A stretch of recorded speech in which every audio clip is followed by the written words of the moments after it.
இயேசு பிரபு நாமத்தில் అందరికీ వందనాలు చెల్లించుకుంటున్నాను. இயேசு பிரபுவுடைய நாமத்தினால எல்லாருக்கும் வணக்கங்களை கொடுக்கிறோம். కొన్ని సంవత్సరాల తర్వాత దేవుడు మళ్ళీ దుబాయ్ దేశానికి నన్ను నడిపించాడు. கொஞ்சம் வருடங்களுக்கு முன்பதாக துபாய் பட்டணத்துல நான் வந்திருக்கிறேன். ఇన్నాళ్ళు అయితే నేను ఒక్కనే వచ్చాను, ఈ రోజు నా ఫ్యామిలీతో వచ్చాను. அப்போ நான் வரும்பொழுது நான் ஒண்டியா தான் வந்தேன். இப்பொழுது என்னுடைய குடும்பத்தோடு கூட நான் வந்திருக்கிறேன். సరే, ఒక 20 మినిట్స్ దేవుని వాక్యాన్ని మనం విందాం. ஒரு 20 நிமிஷத்திற்கு தேவனுடைய வசனங்களை நம்ம கேட்போமாக. ఇందాక ఒక పాట నేను విన్నాను. இந்த இடத்துல ஒரு பாடலை நான் கேட்டேன். చిన్న హృదయంలో చిన్న మనిషిలో దేవుడు పెద్ద దేవుడు రావడం. சின்ன மனுஷனுக்குள்ளே பெரிய ஆண்டவர் வந்தார். అది అసలు మీకు ఎట్లా అర్థమవుతుందో నాకు తెలియదు. உங்களுக்கு அது எவ்வளவு புரிஞ்சது எனக்கு புரியல. నాకైతే షివరింగ్ వచ్చేసింది. எனக்கு அந்த பாடலை கேட்கும் பொழுது எனக்கு ஒரு ஷிவரிங் எனக்கு வந்தது. చిన్న మనసులోకి చిన్న మనిషిలోకి పెద్ద దేవుడు రావడం. ஹalleluya. சின்ன மனுஷனுக்குள்ளே பெரிய ஆண்டவர் வந்தால் என்ன நடக்கும்? ఎంత గొప్ప దేవుడు అండి మన దేవుడు. எப்படிப்பட்ட பெரிய ஆண்டவர் பாருங்க. ఎంత అద్భుత దేవుడు మన దేవుడు. எப்படிப்பட்ட அற்புதத்தின் தேவன் பாருங்க. హల్లెలూయా హల్లెలూయా హల్లెలూయా. హల్లెలూయా. మన చిన్న హృదయంలోకి దేవుడు రావాలని ఆశపడుతున్నాడు. சின்ன இருதயத்திற்குள்ளாக தேவன் வருவதற்கு அவர் ஆசைப்படுகின்றார். ఈ రోజు మనం నేర్చుకునే అంశం కూడా ఇటువంటిదే. இந்த நாளிலே நான் பார்க்க வேண்டிய நம்ம அந்த அம்சத்தை நான் பார்க்கும் பொழுது ఈ చిన్న మనిషిని కూడా దేవుడు పెద్ద దేవుడు పిలుచుచూ ఉన్నాడు. இந்த சின்ன இருதயத்தை அவர் கேட்கின்றார். మనకు తెలుసు బైబిల్లో ఒక మనిషిడు ఉన్నాడు. பைபிள்ல ஒரு வசனம் உண்டு, ஒருவர் உண்டு. ఆయన పేరు యోనా. அவருடைய பேர் யோனா. ఒకసారి మనం చూద్దాం. யோனா మొదటి అధ్యాయము 1வது அதிகாரம் 1వ వచనం. 1వ வசனம். யோனா 1வது அதிகாரம் 1వ வசனம். யோனா chapter 1 and verse 1. வாசிங்க சீக்கிரம். కొంచెం చదివి సాయం చేయండి.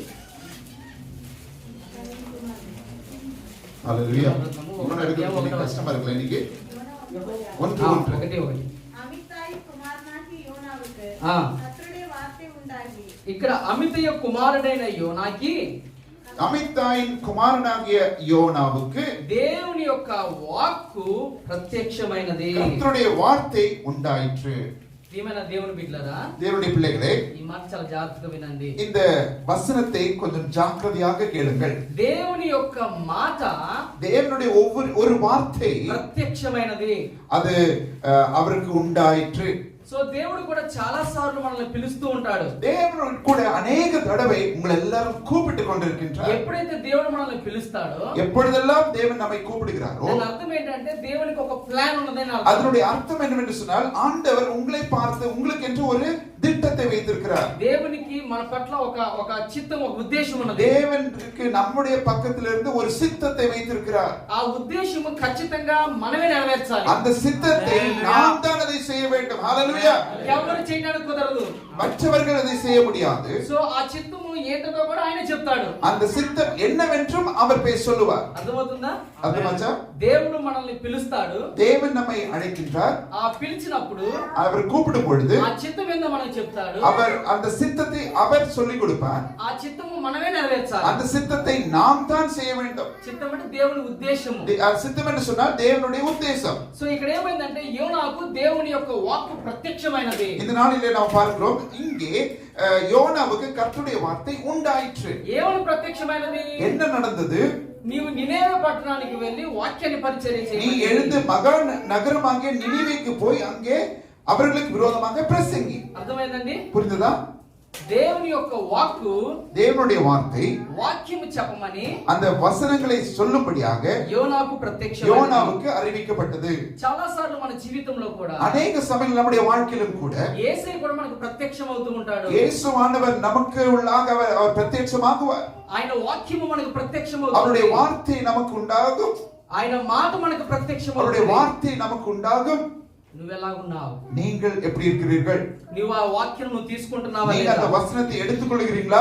కానీ ఇక్కడ జరిగిన సంఘటన ఏంటంటే, இந்த இடத்துல நடந்த சம்பவம் என்ன? దేవుని వాక్కు యోనాకు ప్రత్యక్షమైనప్పుడు, தேவனுடைய வார்த்தை யோனாவுக்கு உண்டான பொழுது యోనా కావాలని దేవుని యొక్క మాటను తృణీకరించాడు. யோனா ஆண்டவருடைய வார்த்தைக்கு இணங்காதபடிக்கு துணிகரமாக பாவத்தை செய்தார். దేవుని పిలుపును కావాలని యోనా రిజెక్ట్ చేశాడు.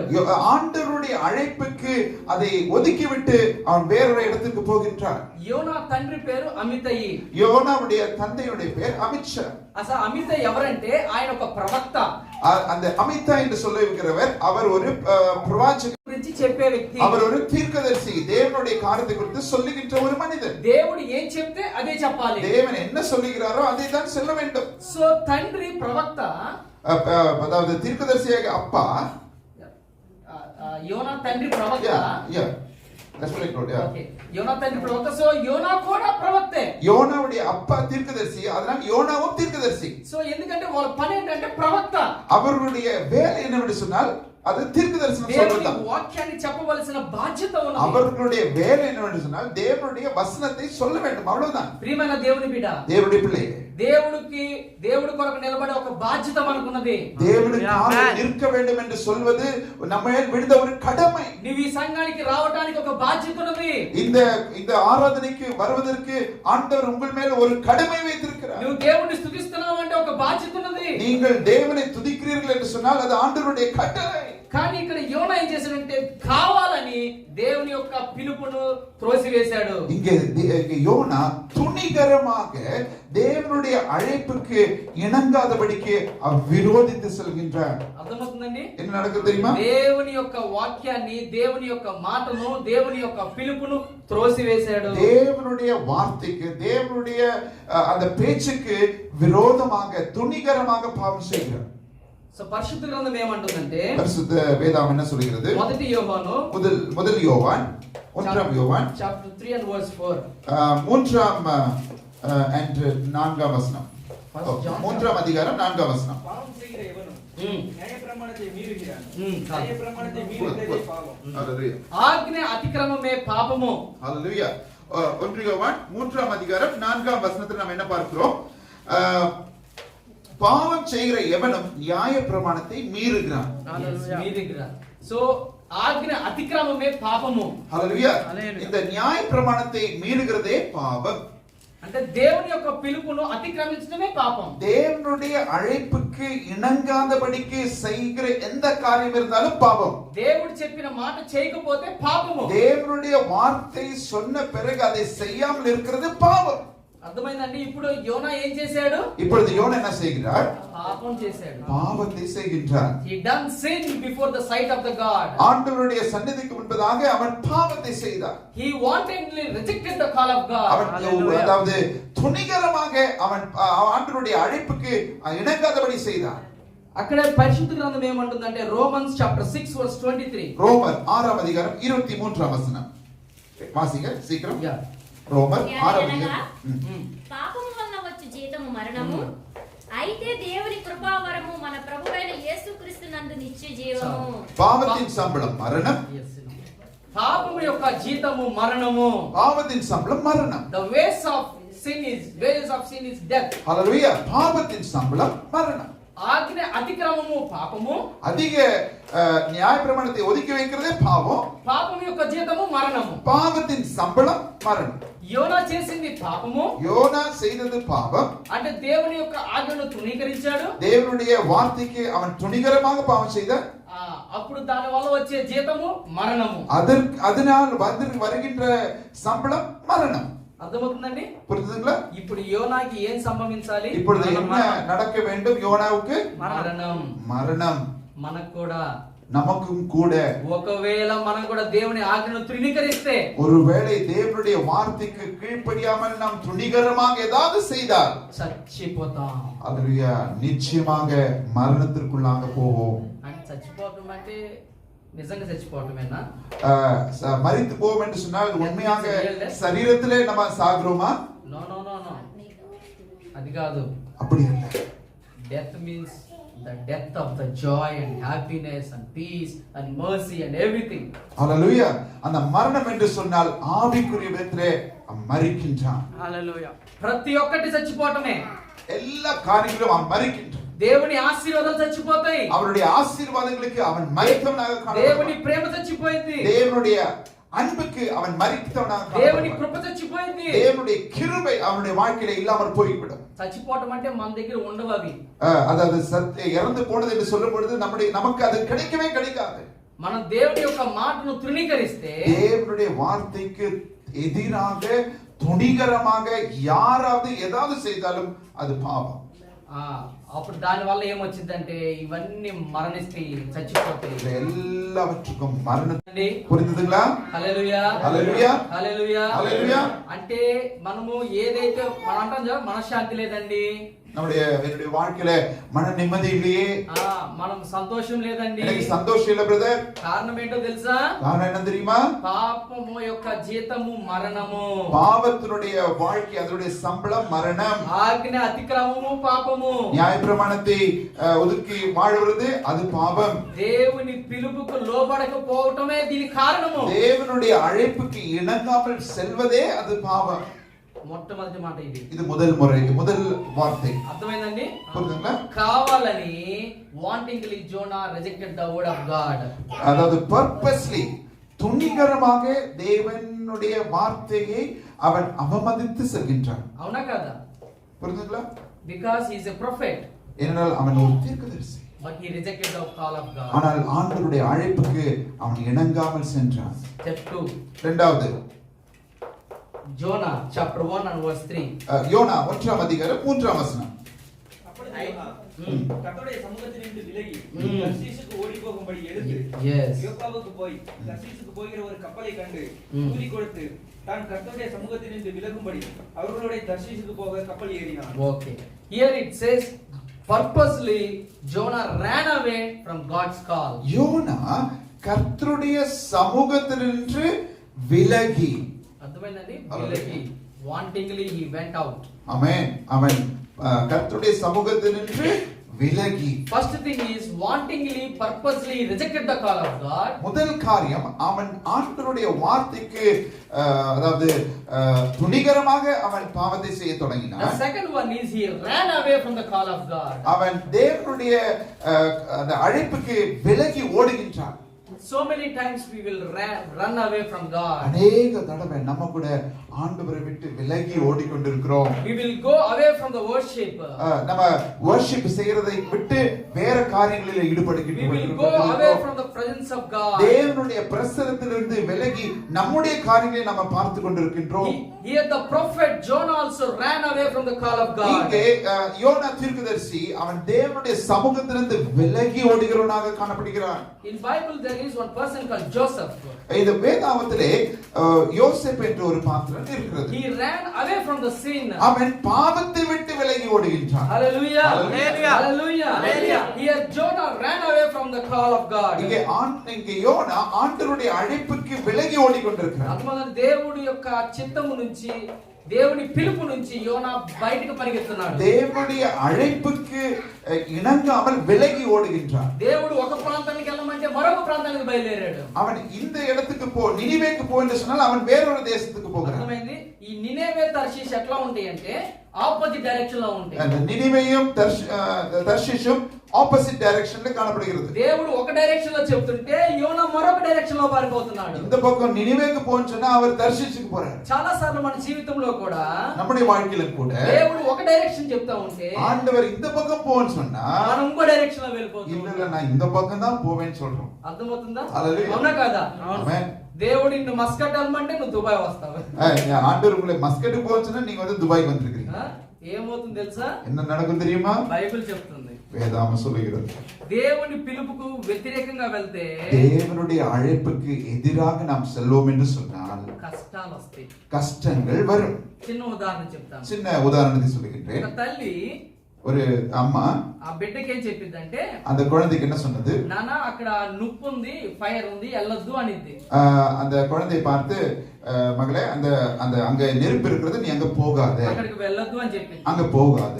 కానీ వీడు వెళ్ళాడు అనుకో, இந்த குழந்தை அங்க போச்சுன்னா என்ன நடக்கும்? ఏమైంది? என்ன நடக்கும்? కాలిద్దా లేదా? எரியுமா எரியாதா? ప్రాబ్లం వచ్చిద్దా లేదా? பிரச்சனைகள் வருமா இல்லையா? అంటే వద్దన్న పని చేస్తే அதாவது செய்யக்கூடாத வேலைகளை செய்யும் பொழுது ప్రాబ్లం వచ్చింది, நிச்சயமாக பிரச்சனைகள் வரும். శ్రమలు వస్తాయి, அதாவது துன்பங்கள் வரும், కష్టాలు వస్తాయి, கஷ்டங்கள் வரும், ఇబ్బందులు వస్తాయి, பிரச்சனைகளும் மற்ற ஒவ்வொரு காரியங்களும் வரும், శోధనలు వస్తాయి, சோதனைகள் வரும். ప్రియమైన దేవుని సహోదరి సహోదరుడా, அருமையான தேவ பிள்ளைகளே, దేవుని యొక్క పిలుపుకు కావాలని దూరంగా పరిగెడుతున్నాడు. தேவனுடைய அழைப்புக்கு இணங்காமல் வேற இடத்துல போகும் பொழுது చివరికి என்ன நடக்கும்? నన్ను ఎత్తి సముద్రంలో ఏమని చెప్పాడు? அங்கே அவனை எடுத்து சமுத்திரத்திலே போடுங்கள் என்று சொன்னார். శ్రమలు వచ్చినాయి. அங்கதான் பிரச்சனைகள் అవును வருது. తెలుసుగా మీకు ఈ స్టోరీ? உங்களுக்கு அந்த எல்லாருக்கும் அந்த ஸ்டோரி தெரியும். దేవుని పిలుపుకు వ్యతిరేకంగా పరిగెత్తితే, தேவனுடைய அழைப்புக்கு இணங்காதபடிக்கு நீங்கள் வேற இடத்திலே வழிவிட்டு விலகி ஓடினால் శ్రమలు వస్తాయి, జాగ్రత్త. நிச்சயமாக உங்களுக்கு பிரச்சனைகள் வரும், ஜாக்கிரதை. సో ఈ రెండో మాట ఇది. இது இரண்டாவது பாயிண்ட். మొట్టమొదటి మాట, முதல் வார்த்தை, దేవుని యొక్క వాక్యమునకు పిలుపుకు దేవుని పిలుపును రిజెక్ట్ చేస్తే, தேவனுடைய அழைப்புக்கு ரிஜெக்ட் பண்ணி நாம செல்வோம் என்று சொன்னால் ఏమైంది? என்ன நடக்கும்? మరణం సంభవించింది. மரணம் சம்பவிக்கும். இரண்டாவது, దేవుని మాటకు వ్యతిరేకంగా పరిగెత్తే, தேவனுடைய வார்த்தைக்கு எதிராக நாம சென்றால் ఏమవుతుంది? என்ன நடக்கும்? శ్రమలు వస్తాయి, அதாவது கஷ்டங்கள் வரும். ఈ రెండు మాటలు. இந்த ரெண்டு வார்த்தை. చివరి మాట, மூன்றாவது வார்த்தை, లాస్ట్ మాట. கடைசி வார்த்தை. యోనా కావాలని రెండు పనులు చేశాడు. మొదటిది, రెండవది. அதாவது purposely அந்த யோனா வந்து இந்த ரெண்டு காரியத்தை அவன் செய்தான்.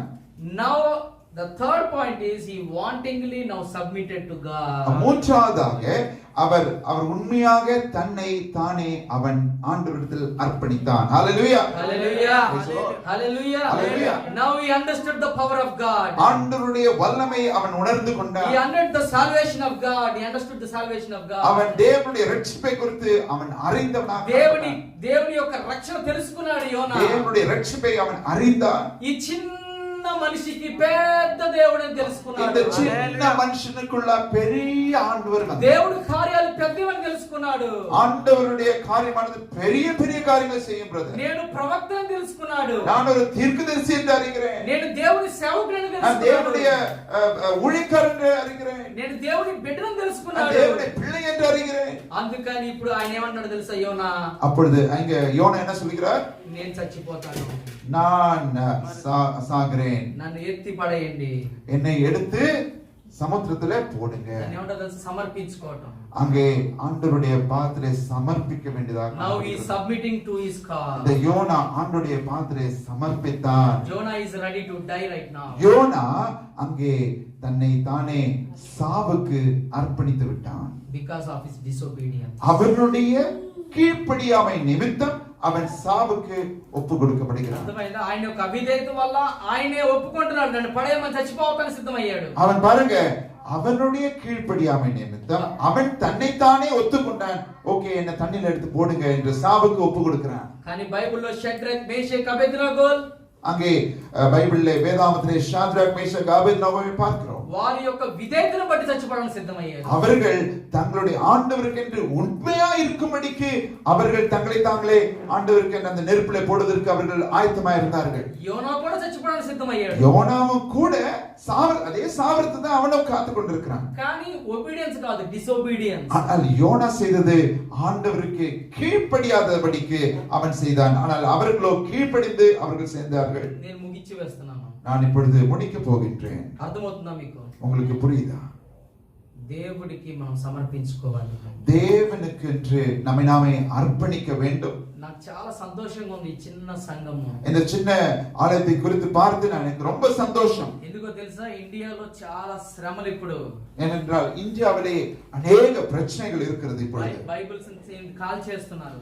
அதாவது they are burning the bibles. வேதாகமத்தை அவர்கள் எரிக்கிறார்கள். And they are beating and killing the pastors. அவர்கள் பாஸ்டர்களை அவர்கள் அடிக்கிறார்கள். చాలా శ్రమలు ఉన్నాయి ఇండియాలో. அங்கே மிகுந்த பிரச்சனைகள் அந்த இந்தியா தேசத்திலே காணப்படுகிறது. కానీ దేవుడు మిమ్మల్ని ఇక్కడ తీసుకొచ్చాడు. ஆனால் ஆண்டவர் உங்களை கொண்டு வந்தார் என்று சொன்னார். దేవుడికి ఒక ఉద్దేశం ఉంది నీ పట్ల. ஒரு திட்டத்தை வைத்திருக்கிறார். ఆ ఉద్దేశం నీవే నెరవేర్చాలి. அந்த திட்டங்களை நீங்கள் தான் நிறைவேற்ற வேண்டும். నీవే నిలబడాలి. அது நீங்க தான் நிக்க வேண்டும். నీవే చేయాలి. நீங்க தான் அதை செய்ய வேண்டும். ఇంకెవరు చేయరు. வேற யாரும் பண்ண மாட்டாங்க. నీ ఉద్దేశము నీ పట్ల, నీ ఉద్దేశము నీవే చేయాలి. உங்களுடைய அதாவது உங்களுக்கென்று கொடுக்கப்பட்ட அந்த காரியத்தை நீங்கள் தான் செய்ய வேண்டும். కాబట్టి దేవునికి మనము విధేయులవుదాం. தேவனுக்கென்று நம்மை நாமே அதாவது அர்ப்பணிப்போமா? ఎందుకంటే ఎట్టి పరిస్థితుల్లో అది ఎవరు చేయరు. దేవుని ఉద్దేశం మన పట్ల మనమే చేయాలి. தேவனுடைய விருப்பத்தை யாராலும் பண்ண முடியாதுங்க, நம்ம தான் பண்ண வேண்டும். అర్థమైందా? நம்மదా பண்ண வேண்டும். ஹalleluya, நாம் தான் அதை செய்ய வேண்டும். No one will do. யாராலும் பண்ண முடியாது. కాబట్టి నువ్వే చేయాలి. కాబట్టి మనమే లొంగిపోదాం. அதாவது நாமே செய்ய வேண்டும். We only have to do, so we will submit ourselves. நாம் செய்ய வேண்டி இருக்க நம்மை நாமே அர்ப்பணிப்போமா. One small example. ஒரு சின்ன example. You are doing one work. நீங்கள் ஒரு வேலையை Will your work will do by other person? உங்களுடைய வேலையை மற்றவர்கள் யாரும் செய்ய முடியுமா? Tell me. சொல்லுங்க. Only you have to do it. நீங்க செய்ய வேண்டிய வேலையை நீங்க தான் செய்யணும். Whatever you do, you have to do it. என்னெல்லாம் பண்ணணுமோ அதெல்லாம் நீங்க தான் பண்ணி ஆகணும். So you cannot run away. நீங்கள் அதை வேலை செய்யாதபடிக்கு ஓடிவிடக் கூடாது. You cannot run away, you cannot reject the call. நீங்கள் ஆண்டவருடைய பார்வைக்கு ஓட அவசியமில்லை. அது மட்டுமல்ல அந்த ஆண்டவருடைய அழைப்புக்கு இணங்காதபடிக்கு செல்லாதிருங்கள். So that's why we will submit ourselves. அதனால் நம்மை நாமே இந்த காலவெளியில் நம்மை அர்ப்பணிப்போமாக. We will ask the Lord. ஆண்டவரே, ஆண்டவரிடத்தில் நாம கேட்போமாக. Lord, I am the small person. நான் ஒரு சின்ன மனுஷன். But you are great God. ஆனா நீ பெரிய ஆண்டவர். Hallelujah. What a great God he is. எவ்வளவு நல்ல பெரிய ஆண்டவர். Bible says small faith of mustard seed.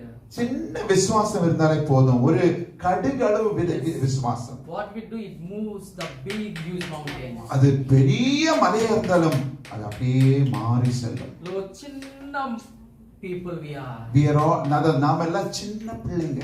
Big God. சின்ன மனுஷங்க ஆனா பெரிய ஆண்டவர். So we will listen to his call. அவருடைய அழைப்புக்கு நம்மை நாமே இணங்குவோமாக. And we will submit to him. ஆண்டவருடைய பாதத்திலே நம்மை நாமே சமர்ப்பிப்போமாக. May God bless you all. ஹalleluya. தேவன் தாமே உங்களை ஆசீர்வதிப்பார். Amen. Hallelujah. Praise Lord.